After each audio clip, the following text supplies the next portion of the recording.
Hello and welcome to another DIY build and yet another Mandalorian build. This is Mando's sniper rifle, or more specifically, his phase pulse blaster. This is a really fun and giant prop. It's a great companion to the DIY cardboard Mando helmet. You've already made that one, right? And the full costume, mostly made out of cardboard. So this is the third full piece now. Your costume is really coming together. So this is not entirely screen accurate, but I'm trying to make it as easy as possible to follow along using pretty much everyday materials. I actually really love seeing all the cardboard edges and kind of seeing how glued and hobbled together it is. To me, it makes it more charming. I started out much more scrappy and was just gonna piece together some plastic containers, but then I got carried away and did make some very specific pieces that are part of the original design. Also be sure and check out my Amazon shop. I've got links to a lot of my tools and the general DIY workshop stuff that could be helpful for you. All right, so I'm gonna walk you through exactly how I did it. Alright, so instead of providing separate templates for all the individual parts, I just gave you one full blueprint. You'll print these out on a regular letter size paper and then tape them all together in order.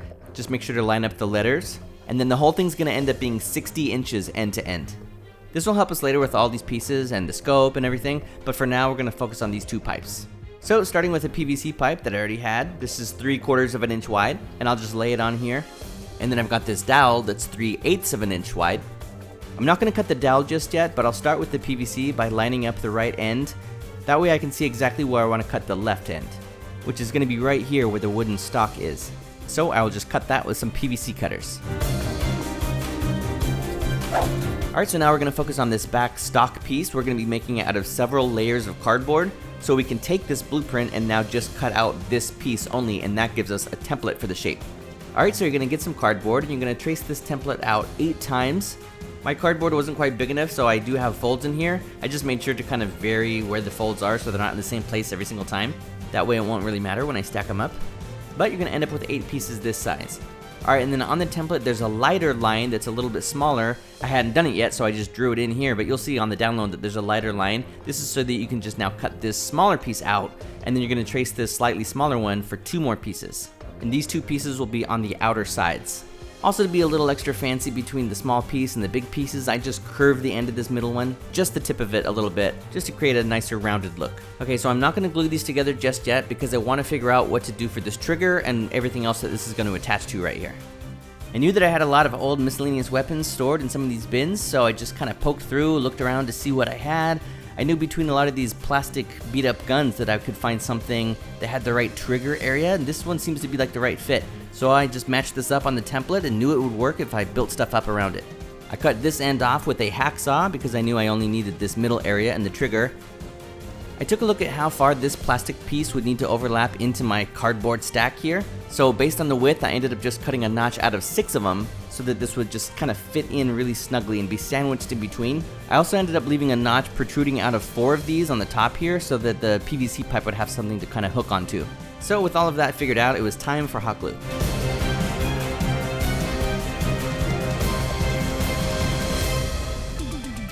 Alright, there we go, that's pretty solid. Part of this was I wanted to make sure it still had some structural integrity once I put it all together because it's so long. So the pipe went on there, and then I used this sliver of this paint stir as kind of a spacer to keep it nice and straight. So along with some hot glue, I used these zip ties just to keep everything really nice and tight. Then the dowel fit right in the end of this old plastic barrel, and that way I could see exactly how long it needed to be. You could use a saw for this, but I decided to use the PVC cutters. I think part of the trick here is to just figure it out as you go along and find what works. You could make the trigger out of cardboard, or you could use miscellaneous pieces of stuff you already had like I did. Alright, so over on this end of the pipes you've got some pieces. This one just wraps around, so I just cut that out of a strip of cardboard, made sure it was nice and bent, and wrapped it around. Then we've got this little piece here, so I just cut out the blueprint to make the template. This is going to hold the dowel in place, so I cut out 6 of them, and 4 of them have a notch in the middle. That way it fits right on here and holds this whole dowel into place nice and straight against the PVC pipe, and then there's one more strap that just goes around right here. Okay, so then I moved on to this end piece, and once again I just extracted a template out of the blueprint so I could trace this on cardboard. I cut this out 4 times, and the 2 in the middle have a sort of longer stem that sticks out, and you sandwich these together with hot glue. And then I cut the template down even further to get this little triangular piece. This is going to go on either side right here. And then I used some wooden sticks to jab in here just for some extra reinforcement, because this whole thing is now going to stick right into the end of this PVC pipe with hot glue. Alright, so then there's this leather grip right here, so I just curved a piece of cardboard and just wrapped that on. And then there's these two smaller strips on either side, so I used more like a poster board as opposed to the corrugated cardboard. So I just cut two thin strips and then glued those onto the ends. Alright, it's time for a little bit of paint, so I'm starting with primer just to make sure that all of the colors are even. Well, I had this hanging up while the primer was drying and it fell, so I've already got my first bit of battle damage, just a little bit crunched up on the end. No big deal, I guess. Alright, then this cheapy flat black paint is going along the middle section. And then once that was dry, I masked off a few spots so I could do some sections with this metallic silver.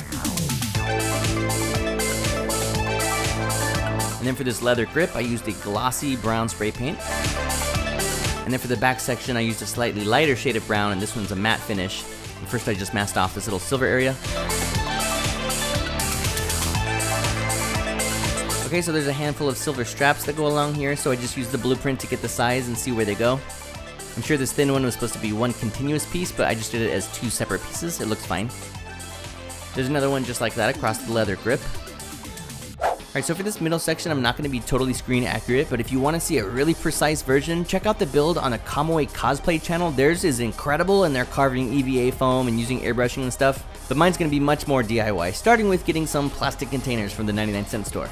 I really like the shape of these, especially these ridged edges and the corners, and these lids are pretty cool too. I might use those, I'm not sure yet. So with the blueprint as a general guide, we'll see what I can come up with. I needed sort of a blank slate, and this little box was just the right shape to kind of slide on here, and then I can just build on top of it.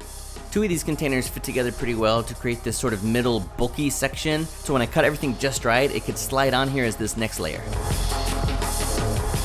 Alright, so the reason I can't really give you exact measurements for a lot of this stuff is that you're going to find your own plastic containers and pieces. I mean, you might find these exact ones, but the point is to just kind of look at what different pieces you can use and sort of just figure out the shapes on your own, but using the kind of overall sizing of the template as a guide. And in the reference picture, I see some additional little shapes here, so I just made some pieces out of cardboard and then put them on with hot glue. For the next handful of pieces, I just kept cutting out templates out of these blueprints, and you can always print this page as many times as you need to. So we've got this little shape. We've got this guy, and since this one does wrap around, I took the shape of the template and just added on to the bottom and the top, so that even though it sits along the side, it will bend and go across the bottom and the top. And same with this piece, it goes across the top, so I just got really specific with how I cut it out. So based on the side view from the template, I could measure what the width would be, so it would fit right across the top of everything. Alright, so these three pieces layer together like this, and once I knew they were just right, I attached them with the hot glue. This is about when I realized I had crossed over from just hobbling together some plastic to actually making a pretty legit looking prop. There's a handful of other miscellaneous pieces across the top here, so I sort of just made them up one at a time.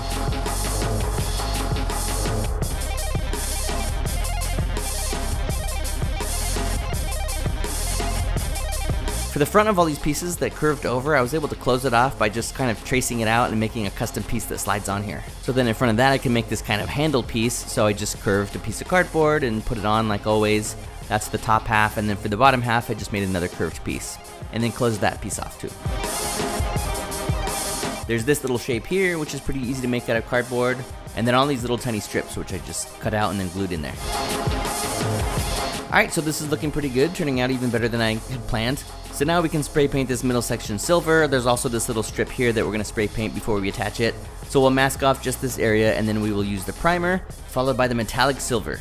Alright, so I just realized that I forgot to add all of the cool little rivets that are all over this thing before I painted it. So before I take off the masking tape, I'm going to add all these little rivets and then hit it one more time with spray paint. You should probably just do that before. I did find my googly eyes, so I'm going to use those for the rivets.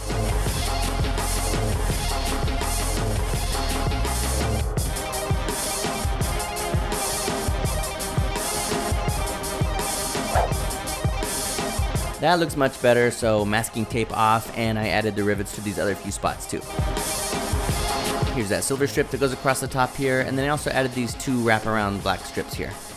Alright, so that's pretty much it. The last thing we need to make is the scope that goes along the top side here, so I'm going to go look at my old pens and junk.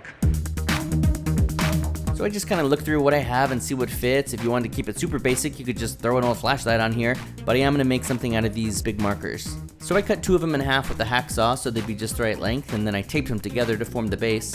And then I made a whole bunch of these little strips that are going to wrap all the way around. The widths are just based off the blueprint, so I just bent the cardboard and wrapped them around with hot glue. So then I painted them, first with primer, then with flat black, And then there's these two sort of brackets that hold it into place, so I just used the 3/4 inch PVC pipe from before, and I cut it down the middle, and then cut that into the two pieces. They definitely can use some sanding after that, and then I painted them with a gold acrylic paint. These just fit onto these markers perfectly, and then there's this one gold strap here. And then there's these spacers that kind of hold this scope off to the side diagonally. So I started with one, and that's just kind of a little block of cardboard. So once I got the length of that one right, it was pretty easy to figure out the length of the second one to make another block. And then I just glued the whole thing right here off to the side. And of course added a few more rivets. Alright, so it's looking really good, but maybe just a little bit plain overall. So like always, I like to give things a light dusting of black spray paint, just very light, to kind of dirty it up a bit. It's very subtle, but it does make a big difference up close. And then I used some black acrylic paint mixed with some water just to lightly go around all of the cracks and creases and around these rivets, just to give everything a bit more of a greasy and used look. And then looking at the reference photos, I see some of these other really fun colors, and so I just used whatever acrylic paint I had and just did my best to kind of match the different shades and kind of do this fade from one side to the other. And then same thing on the tip here, I sort of just mixed the colors as I went, from more purpley kind of scorch mark all the way to the gold, and then blended all the way to the silver. Alright, and then there's this little detail here that we put on earlier. I just needed to paint the inside with some gold paint, and I used a Sharpie to outline it. You can do this a little fancier if you want to. And for the inside, I broke a Star Wars rule and I used a Phillips head screw, but you know, it was just kind of the quickest, easiest thing. The very last thing are these little gold wires, so I just used an old electrical cable and I split it in half, and then I just spray painted that with some gold spray paint, and then I just put these into place with some hot glue, both wires going from one side, bending all the way up over to the other side. Alright, thanks so much for watching. Don't forget to subscribe, share this with your friends, tag me on Instagram with pictures of your full costume. I love seeing them. And let me know in the comments what other props you want to see me build. Alright, I'll see you next time. Pew, pew, pew!